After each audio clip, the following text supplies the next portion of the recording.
Ladies and gentlemen, welcome back to Canon 211 on the Paleocrat Diaries. I am your host. I'm Jake Fowler. And this morning, bright and early, I am joined by Dr. Peter Casarella, on faculty at Duke University Divinity School. Dr. Casarella, welcome to the program. And good morning, sir. Good morning, Jake. Thank you for hosting me. Absolutely. This is my pleasure. Absolutely my pleasure. How are things on the East Coast? It's a little hot, but otherwise can't complain. It was about 100 degrees here yesterday as well. So hopefully, I think we're getting some rain tomorrow, thanks probably in part to the hurricane from last week. So that'll help cool it down. But we're not here to talk about weather. You, sir, you are the author of a very interesting and, if I may say so, difficult article in a new journal put out by Word on Fire. The journal is called The New Ressourcement. I've got a copy. This is not the exact issue, but this is what it looks like. This is the summer issue. Dr. Casarella's article is featured in the spring issue, which is number 1 of volume 1. The title of the article, Romano Guardini and the Question Concerning Technology, immediately perked my ears, so to speak, because I'm a big fan of Guardini and technology. Obviously, this is something that theologians need to grapple with.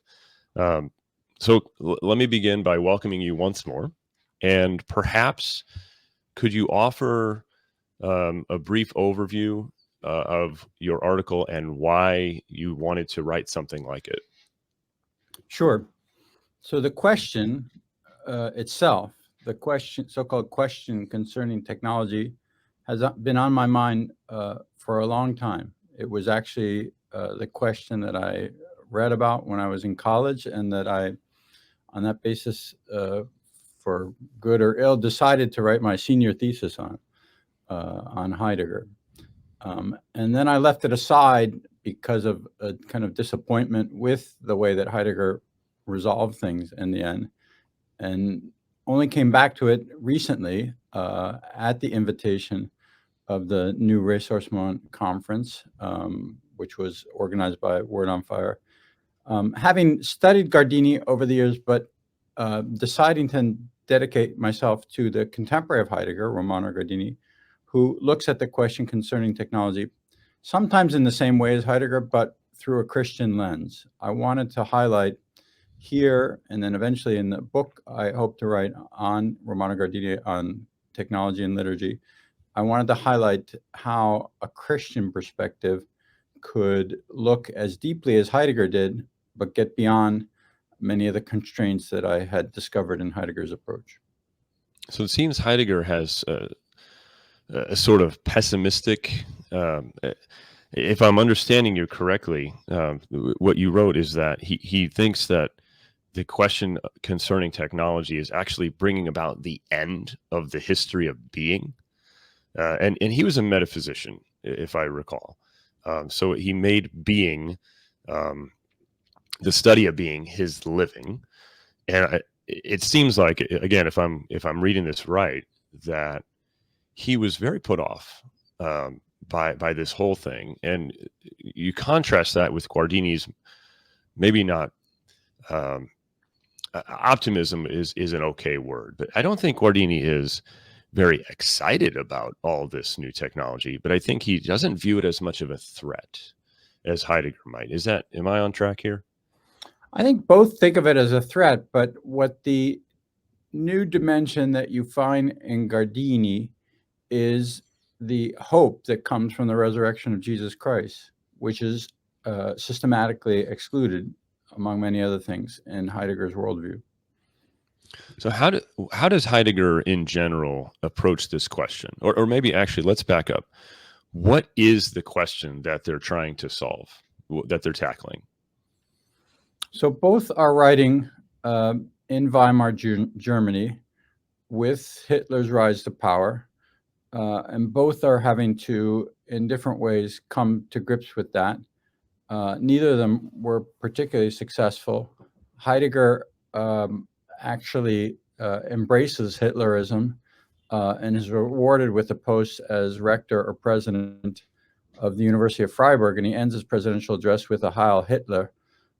Heidegger later distances himself from National Socialism, but his diaries show that he was actually more convinced of their anti-Semitism than they were. And that's kind of a new thing that's come out in Heidegger studies. Gardini is exiled by the National Socialists from his position in Berlin, but also I think we could say was a little slow to develop that critique. Anyway, my point was not to talk about the politics, but they're both in that milieu in which militarism and the use of new weapons that can destroy humanity, are literally in front of them. And then also, as Gardini writes about in the 1920s in so-called letters from Lake Como, I mean, what is the change of perspective in the world? I mean, he's worried about steamboats. He's worried about mechanization, the machine. And so what is the worldview that is brought about when we're no longer looking at the world in just a gaze of wonder, and now we're looking at the world as instruments for our fabrication and self-fabrication? So the so-called Homo faber, man, the maker of all things, and literally the one who can create and recreate in a way that was formerly assigned only to the living God, that becomes then the question that has to be interrogated and asked. What is the nature of this technology that the world is embracing for all kinds of different purposes? And what does that teach us about, well, as you said, for Heidegger, the nature of being itself, and then the nature of the human person? It appears we have a special guest commentator. I'm delighted. Yeah, she may have had a nightmare. She came up the stairs quite upset a moment ago.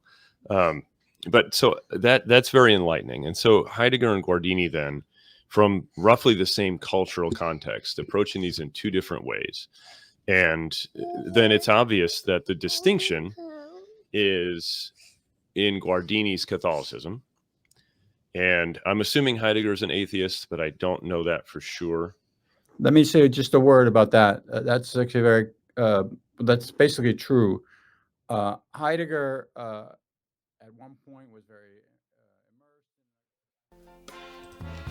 Ladies and gents, the preview is over. To watch the full video, go to canon211.locals.com and become a member, become a supporter, get access to exclusive content, stay in touch with the Canon 211 community. Well, that's it for today. Never give up. Keep on smiling. And memento mori. Cheers.